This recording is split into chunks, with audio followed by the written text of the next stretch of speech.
تو ایک نوجوان ہمارے ہیں ڈاکٹر علی زہیب، وہ مجھے پوچھتے ہیں کہ استاد جی نومبر کے خطبے میں آپ نے اصلاح اور انقلاب میں فرق کو سمجھانے کی کوشش کی اور منہج نبوی صلی اللہ علیہ وسلم کی 25 سال کی مثال سامنے رکھی اور باقی نبیوں کا بھی یہی منہج قرار دیا۔ یہاں پر سوال اٹھتا ہے کہ نبی علیہ السلام کی اتنے سالوں کی اصلاحی تحریک کے بعد معاشرہ ٹھیک ہوا لیکن چل تو وہ بھی نہیں سکا۔ آپ جناب علیہ السلام کی بعد صحابہ کرام نے ایک دوسرے سے جنگیں لڑیں۔ یہ کہنا مناسب ہوگا کہ اسلام کی تاریخ آپ جناب علیہ السلام کی وفات کے بعد صرف 30 سال تک رہی اور اس دوران بھی خلافت محفوظہ اور فتنے کے دور کی خلافت میں تقسیم کرنا پڑتا ہے، اور ایک بڑا دور فتنے کا رہا۔ اگر ہم سب واقعات کو سامنے رکھیں تو اس اصلاح تحریک کے مسلح لوگوں کی تاریخ ایک دوسرے کے ساتھ جنگوں خون خرابوں سے بھری پڑی ہے۔ یہ سوال کے جواب میں جمعہ پڑھا دیں۔ اچھا سوال ہے اور اچھا مغالطہ ہے، اچھا سوال ہے اور اچھا مغالطہ ہے۔ یہ علمی مغالطے ہوتے ہیں جو پڑھنے والے آدمی کو جا بجا محسوس ہوتے ہیں، تحقیق کرنے والے کو جا بجا لگتے ہیں۔ ان مغالطوں کی وجہ سے شیطان دنیا کے اندر کامیاب ہے اور ان مغالطوں کی وجہ سے شیطان نے لوگوں کو فتنوں میں مبتلا کر کے گناہ گار بنا کے اپنے رب کا نافرمان اور سرکش بنا دیا ہے۔ ان مغالطوں ہی کی وجہ سے لوگ اپنے ہاتھ پاؤں توڑ کر دین کی خدمت سے محروم ہو جاتے ہیں، اور ان مغالطوں کی وجہ سے ہی ساری زندگی ایسی تحریکوں، تنظیموں اور جماعتوں کے ساتھ جڑے رہتے ہیں جس کا حاصل کچھ بھی نہیں ہو پاتا، اور آخرت میں بھی خسارہ اور دنیا کے اندر بھی خسارہ۔ یہ مغالطہ ہی ہوتا ہے جو آدمی کو فتنہ پرور بنا دیتا ہے، یہ مغالطہ ہی ہوتا ہے جو آدمی کو دنیا پرست بنا دیتا ہے، یہ مغالطہ ہی ہوتا ہے آدمی کو اللہ کے نزدیک ہونے کی بجائے دور کر دیتا ہے، اور وہ یہ سمجھ رہا ہوتا ہے کہ میں اللہ کے نزدیک ہوں۔ یہ مغالطے دور کرنے کے لیے ہی قرآن مجید کی کتاب آئی ہے، کیونکہ اللہ پاک نے نبی تو زیادہ دیر تک زندہ نہیں رہ سکے۔ اللہ کا کوئی قانون اس کے اندر تھا کہ اللہ نے اپنے نبیوں کو بھیجا اور بھیجنے کے بعد واپس بلا لیا، لیکن اللہ نے ان کے بعد جو تعلیمات وہ نبی دیتے رہے ہیں وہ کتابی شکلوں میں محفوظ رکھی، اور اب وہ آخری جو شکل ہے وہ قرآن مجید فرقان حمید کی شکل میں آپ کے پاس ہے۔ قرآن مجید دنیا کے اندر جہاں آدمی کو ڈرا کے شہوتوں کو روکتا ہے، وہاں پر اللہ تعالیٰ آدمی کے ذہن میں اٹھنے والے کانسیپٹس، خیالات، سوال، وسوسے، شبے، ان سب کا بھی وہاں ازالہ کرتا ہے۔ اگر یہ نہ کرے تو آدمی کبھی بھی زندگی میں قرآن مجید کو ہم عظیم کتاب نہیں مان سکتے کہ وہ صرف ڈراموں کی ایک کتاب ہے۔ وہ خود اپنے مغالطے خود دور کرتی ہے، بشرطے کہ قاری اسے غور و فکر سے پڑھے اور اس پہ پوری توجہ کرے کہ اس کا رب اس کو کہہ رہا ہے۔ قرآن پر عدم تدبر کی بنا پر یہ سوال پیدا ہو جاتے ہیں، اور کالجز، یونیورسٹی کے اندر بڑے بڑے لوگ جو ہیں ان مغالطوں کو استعمال میں لا کر طلباء کو دین کی راہ سے منحرف کرتے ہیں، اور یہ فکری مغالطے کے نام سے علی عباس جلال پوری نے کتاب لکھی ہے، وہ کمیونسٹ ہوا ہے اور لوگ اس کو پڑھتے ہیں۔ تو میں نے پھر اس کو جب پڑھا نا، اس کی یہی ایک کتاب پڑھی، باقی پھر میں نے کہا بعد میں پڑھیں گے، تو پہلے میرے ہتھے یہی چڑھی کہ علمی اور فکری مغالطے، کیونکہ ہمارا تعلق علم سے، تو میں نے پھر اس میں یہ پایا کہ اس کو بھی خود مغالطہ لگا ہوا ہے، وہ مغالطوں کو ختم کر رہا ہے اور خود اس کو اسلام کے بارے میں مغالطہ ہے، اور خود اسلام کی وجہ اس کی صرف یہ ہے کہ اسے کوئی گرو، کوئی پیر، کوئی مرشد نہیں ملا جو اس کو سمجھاتا کہ اصل میں جڑے کہندے نے رام رحمان ہے نا، ملیا کوئی نہ گرو انہوں نے سمجھاؤن والا۔ مولانا صاحب نے مجھے یہ شعر سنایا، دیال سنگھ کا یہ شعر ہے، جڑے کہندے نے رام تے رحمان ہے نا، یعنی جو لوگ یہ کہتے ہیں، سکھ تھا نا دیال سنگھ، تو وہ کہتا جو لوگ کہتے ہیں نہ خدا ہے، نہ کوئی رام ہے، نہ رحیم ہے، خدا نام کی کوئی چیز ہی، جڑے کہندے نے رام تے رحمان ہے نا، انہوں نے ملیا کوئی گرو نہ سمجھاؤن والا۔ ان کو کوئی گرو نہ مل سکا، کوئی مرشد، کوئی فکری رہنما، کوئی تدبر والا نہ مل سکا، اور پھر وہ ساری زندگی باوجود اچھی صلاحیتوں اور دماغی صلاحیتوں اور ذہنی صلاحیتوں کے وہ لوگ چاہتے بھی تھے، لیکن وہ لوگ جو ہے نا وہ ڈوب گئے۔ بات یہ ہے، سوال کا جواب جو انہوں نے اپنے طور پر یہ پڑھا ہے، اس کے بارے میں دو باتیں آپ اپنے ذہن میں کچھ میں آپ کے سامنے عرض کروں گا، آپ تحمل سے اس کو سنیں۔ یہ میرا بڑا پیارا جمعہ ہے، تو اللہ کرے اللہ تعالیٰ مجھے یہ جمعہ اس طرح پڑھانے کی توفیق دے دے کہ شاید کہ تیرے دل میں اتر جائے میری بات۔ اسے ایک مثال سے شروع کرتا ہوں کہ بیمار انسان کو اگر دوا سے شفا ہو جائے اور بعد میں بد پرہیزی کرنے پر وہ پھر بیمار ہو جائے تو کیا یہ نتیجہ نکلے گا کہ دوا درست نہ تھی؟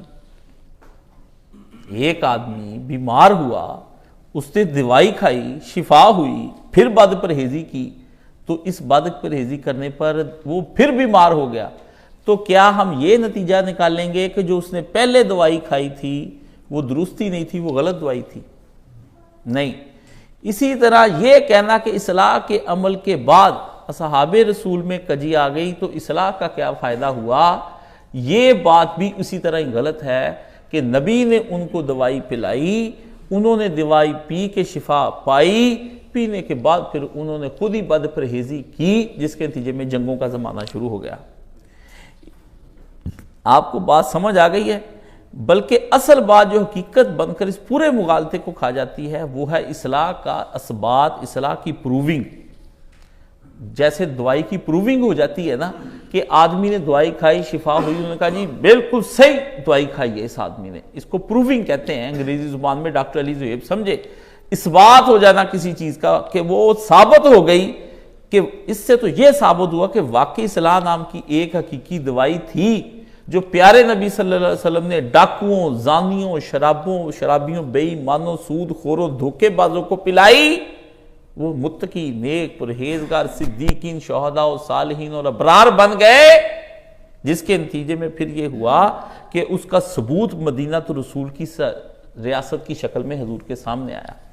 آپ نے دیکھا ابو ذر غفاری ڈاکوؤں کا سردار تھا اور وہ ڈاکو تھا، لیکن اس ابو ذر کے بارے میں رسول کو یہ کہنا پڑ گیا کہ آسمان کی پشت تلے اور آسمان کی چھت اور زمین کی پشت پر ابو ذر سے زیادہ ماں نے سچا نہیں جانا۔ صحابی رسول زنا کی غرض سے وہ نبی علیہ السلام کے پاس آئے کہ یا رسول اللہ گناہوں کی بخشش ہو سکتی؟ نبی علیہ السلام نے فرمایا کیوں نہیں ہو سکتی؟ فرمایا کون سے گناہ کرتے ہو؟ کہا شراب، زنا سب کرتا ہوں لیکن چوری میں ماہر ہوں۔ فرمایا چور تو ہمارے پھر کام کا آدمی ہے، نبی نے گناہ سے پرہیز نہیں کیا۔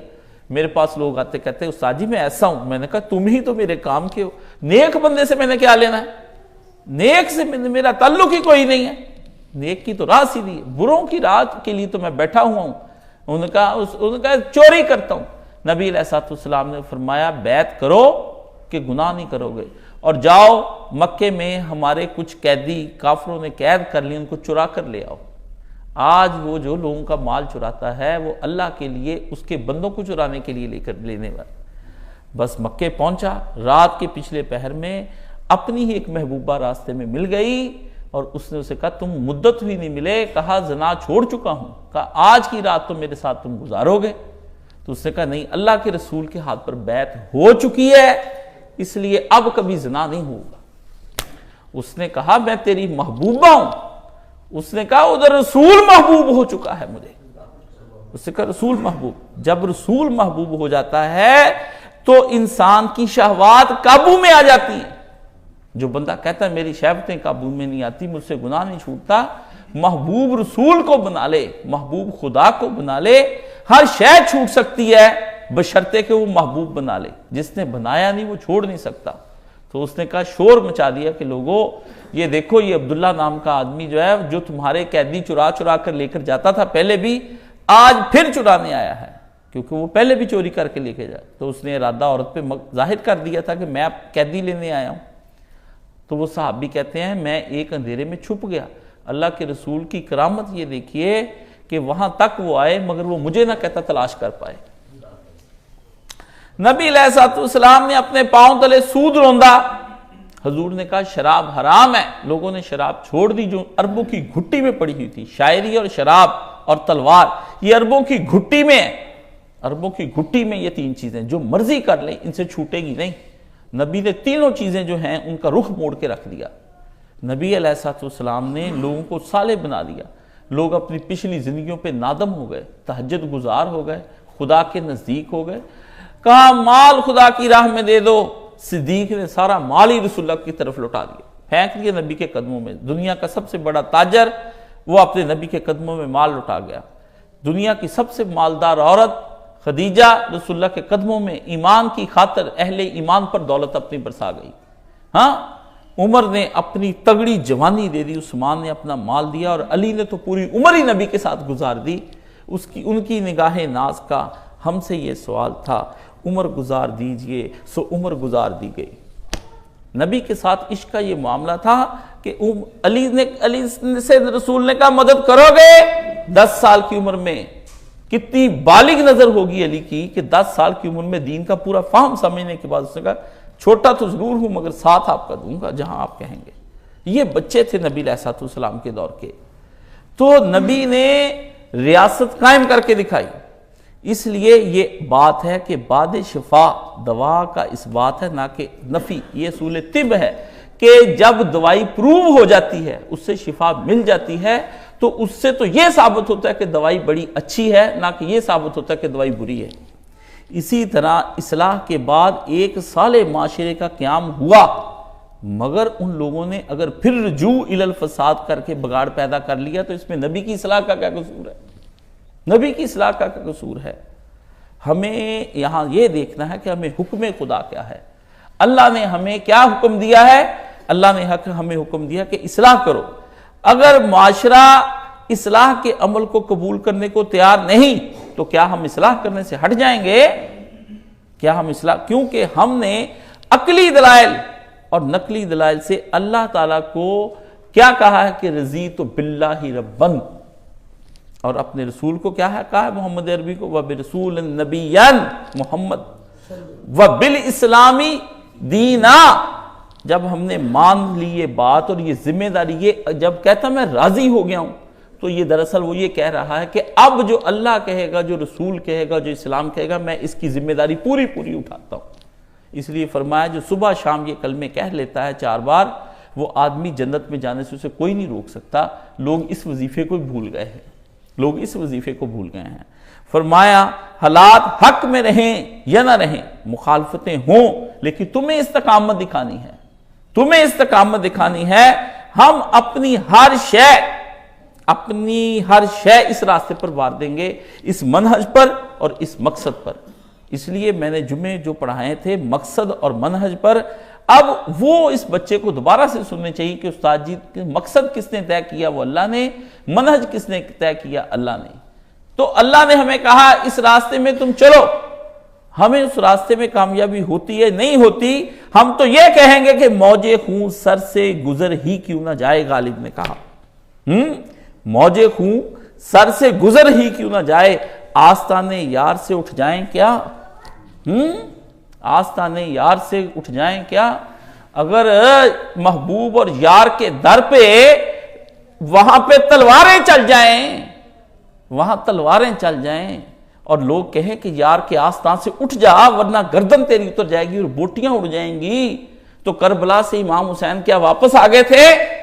موج خون غالب نے اخیر کر دی، موج خون سر سے گزر ہی کیوں نہ جائے، آستانے یار سے اٹھ جائیں کیا؟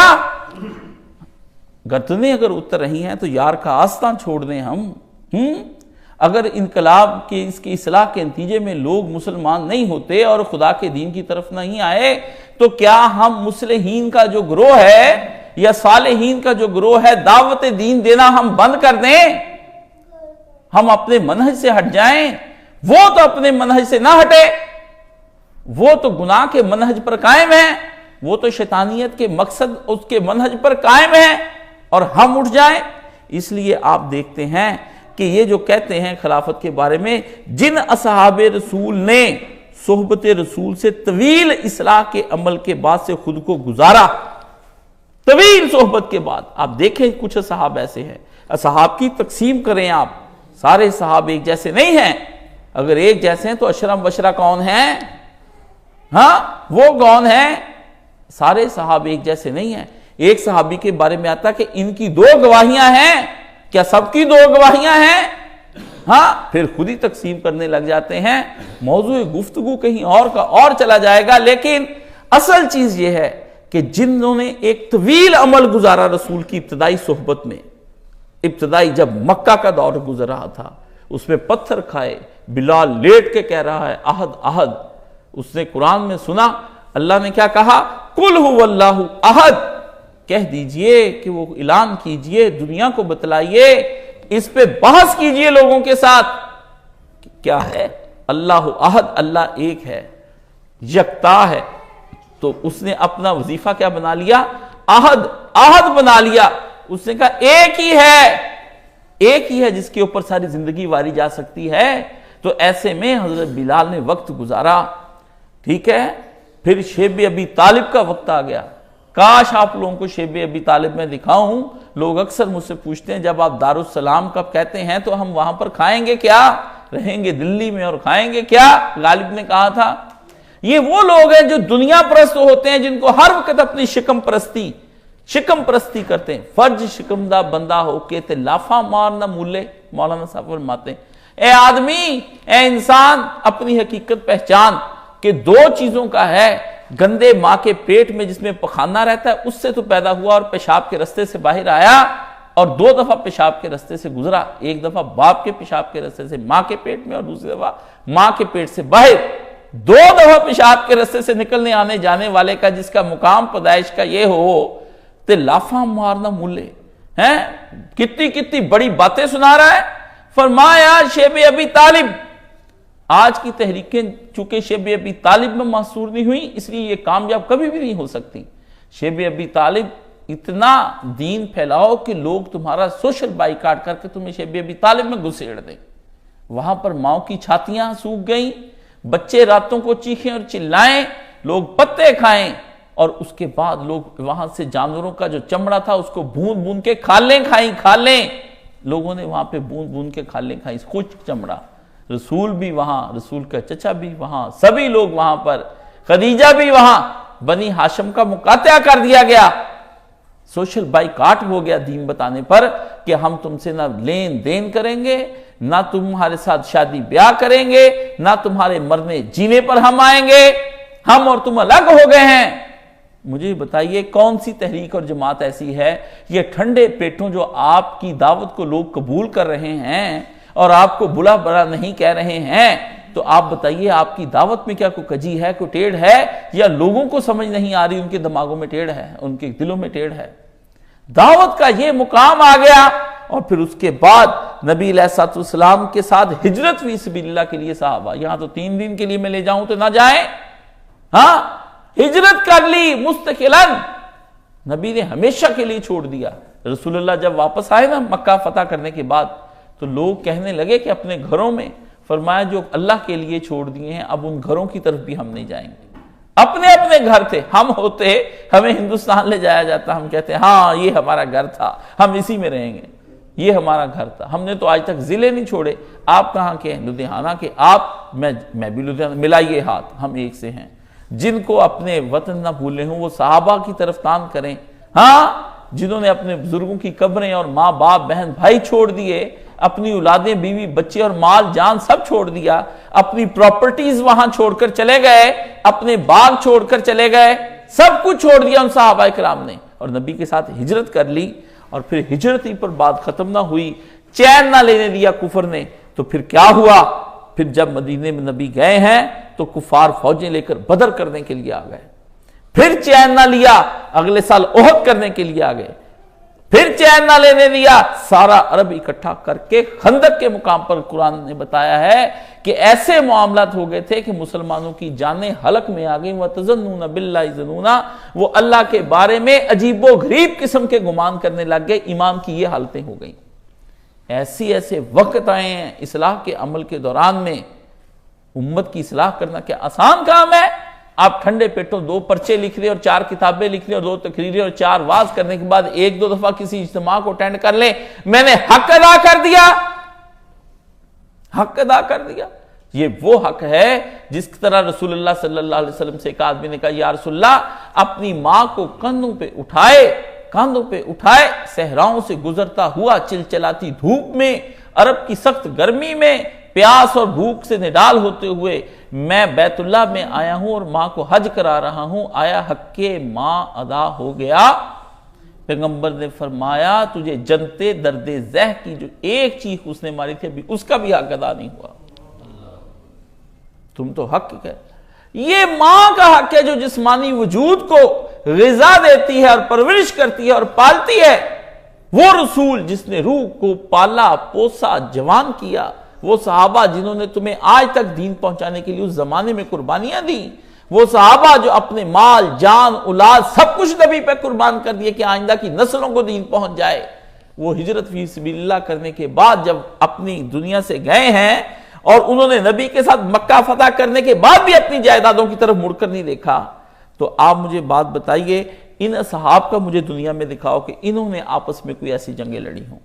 جنگیں جن کے درمیان میں ہوئی ہیں وہ آپ دیکھیے ان اصحاب نے جتنی دیر رسول کے ساتھ صحبت میں گزاری اور اصلاح کے عمل میں گزاری اور تحریک کے ابتدا سے گزر کر گزاری، انہوں نے تو اس نظام کو بچانے کی بھرپور کوششیں کی ہیں. مال کی خاطر صحاب نہیں لڑے ہیں.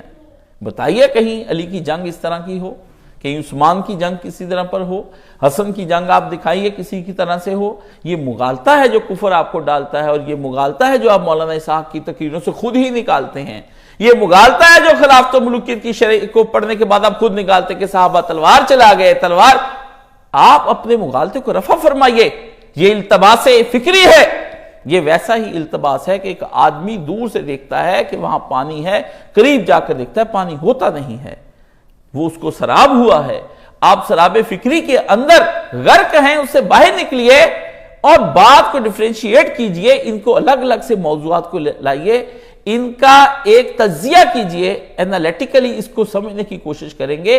ہر جز کو الگ الگ لے کر دیکھیں گے کہ کس جز میں اور کس مقدار میں اس کے اندر فساد آیا ہے. یہ اصل چیز ہے جو آپ کو تاریخ پڑھنے کے بعد اگر آپ پر عیاں نہیں ہو رہی ہے. بلکہ رسول کی وفات کے بعد آپ کو صحابہ استقامت علی الدین کے منہج پر نبی کے دین کو بچاتے ہوئے نظر آئیں گے. نبی کے دین کو آپ کو ابو بکر کا فکری ارتداد اور فتنہ ارتداد کو کچلنا یاد نہیں؟ آپ کو منکرین زکوٰۃ کو کچلنا یاد نہیں؟ جھوٹے نبیوں کو جب ابو بکر نے کچلا آپ کو یاد نہیں؟ آپ کو عمر کا وہ 12 سالہ دور جس میں پوری دنیا آج تک ویسا نظام نہیں پیش کر سکی وہ یاد نہیں؟ عثمان کے ابتدائی دور یاد نہیں؟ علی کے دور کے اندر جنگیں ہونا لگ یاد ہے، لیکن علی نے اس کے ساتھ ساتھ جو گورنمنٹ کی ایڈمنسٹریشن کی ہے آپ کو وہ یاد نہیں؟ آپ کس طرح کہہ سکتے ہیں کہ جنگوں کے دوران حضرت علی جنگ ہی کرتے رہے ہیں اور انہوں نے اپنا ملک سنبھالا ہی نہیں تھا؟ انا للہ و انا الیہ راجعون. سرحد پر جنگ لڑی جانی اور بات ہے، ملک کے نظم و نسق کو چلانا اور بات ہے. علی کا نظم و نسق کہاں گیا؟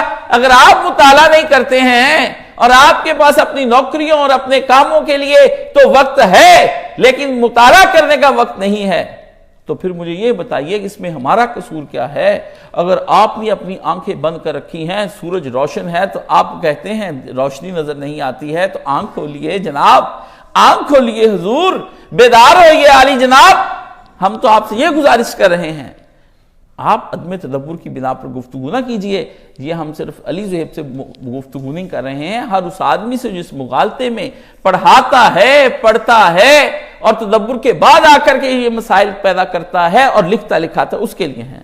اور انہی صحابہ رسول جو صحابہ رسول نبی کے ساتھ رہے تھے اور ان کی صحبت میں جو ان کے صحابہ رہے جن کو ہم تابعین کہتے ہیں، انہوں نے بھی استقامت پر اخیر کر کے دکھا دی. امام حسین کے ساتھ جو لوگ کربلا میں گئے تھے وہ نبی امام حسین کے ساتھ امام حسین صحابی تھے اور وہ کیا تھے؟ تابعی تھے. تو انہوں نے وہاں پر کیسا کمال کر کے دکھایا. سعید بن جبیر نے کیا حجاج بن یوسف کے سامنے حق گوئی کی اور ان کی گردن اتار دی گئی. 1.25 لاکھ لوگوں کی وہ حق گوئی کرتے تھے تو ان کی گردنیں 1.25 لاکھ لوگوں کی کٹی ہیں. راہ حق میں مجاہدین کھڑے رہے ہیں، اصلاح کی تحریکوں میں لوگوں نے جانیں دی ہیں. اگر ظلم کرنے والوں کی تم کو داستانیں یاد ہیں تو تم مظلوموں کے نام کیوں نہیں یاد کرتے ہو؟ حجاج تو یاد ہے، وہ 1.25 لاکھ لوگ جو حجاج نے قتل کیے، شہید کر دیے ہیں، انہوں نے دین پر استقامت دکھائی تو تبھی تو حجاج قاتل بنا ملعون، تبھی تو وہ بنا. تحریک اصلاح کہیں رکی نہیں، نبی کے بعد بھی تحریک اصلاح چلتی رہی ہے. ٹھیک ہے، اور پھر اس کے بعد صرف یہ تبع تابعین نہیں رہے بلکہ تابعین کے صحاب جو تھے، یعنی نبی کے صحابی، صحابیوں کے تابعی اور تابعیوں کے تبع تابعی، وہ بھی تمہیں استقامت پر نظر آئیں گے. وہ بھی تمہیں ہم استقامت پر نظر آئیں گے۔ امام مالک کو جا کر دیکھو کون ہے، دیکھو ابو حنیفہ کو کس طرح سے زہر کے پیالے پلائے جا رہے ہیں، مالک کی یہ دونوں ہاتھ، کچھ کیوں دیکھتے ہو، اور آگے بڑھتے چلے جاؤ۔ اور اسی طرح وہ حدیث سچ ثابت ہوگی، نبی نے فرمایا میرا زمانہ خیر کا زمانہ، ثم الذین یلونہم ثم الذین یلونہم، 3 زمانے میرے بعد حضور نے فرمایا ایسے آئیں گے، لوگ استقامت کی داستان سناتے چلے جائیں گے، اور فرمایا اس کے بعد جھوٹ پھیل جائے گا۔ یہ حدیث نبی کی سچ ثابت ہوئی۔ آؤ نبی کی حدیث کی تشریح ہم تمہیں کر کے دکھاتے ہیں، ہم تمہیں کر کے دکھاتے ہیں۔ اس کے بعد ان لوگوں نے قافلہ در قافلہ، قافلہ در قافلہ ان لوگوں نے اسلام کے لیے کام کرنے کی کوشش کی۔ یہاں پر اگر ہوتی تو میں آپ کو دکھاتا طریقے دعوت و عزیمت، صبح میں نے نکلوائی تھی، پتہ نہیں کہاں رکھ گیا عبد المنان، تو طریقے دعوت و عزیمت آپ وہ پڑھتے، آپ پڑھتے الائے کلمت الحق کی روایت اسلام میں، کتاب لے گیا میری کوئی ابھی تک واپس نہیں کر کے گیا، پڑھنے کے لیے لے گیا کوئی ظالم، الائے کلمت الحق کی روایت اسلام، آپ وہ کتابیں ہی نہیں پڑھتے ہیں۔ یہ تحریک اصلاح کہیں پر رکی نہیں، یہ قافلہ پھر چلتا رہا چلتا رہا چلتا رہا، ایک سے بڑھ کر ایک قافلہ چلتا رہا۔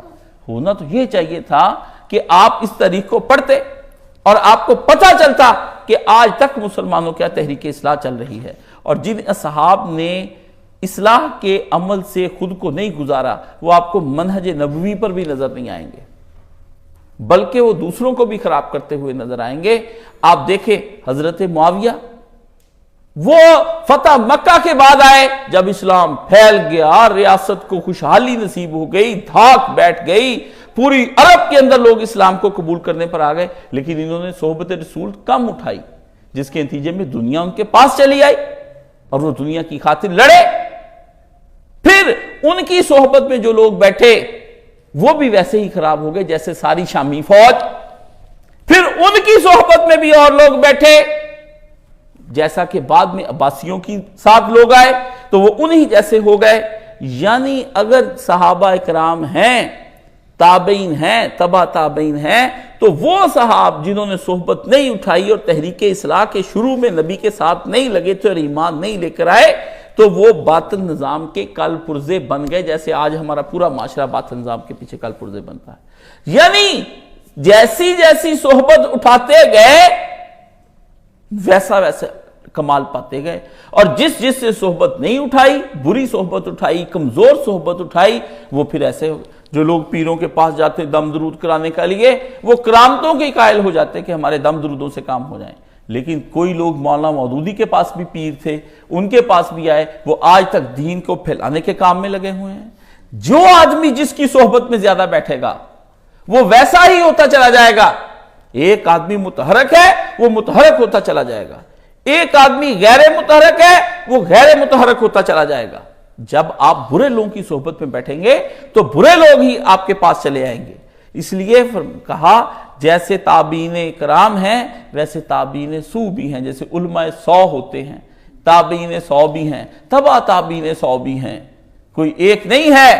فرمایا باطل نظام، اور ایک جدید مفکر نے کہا جی وہ نظام جو رسول نے دیا تھا آج تک چل رہا ہے، چہرے بدل رہے ہیں۔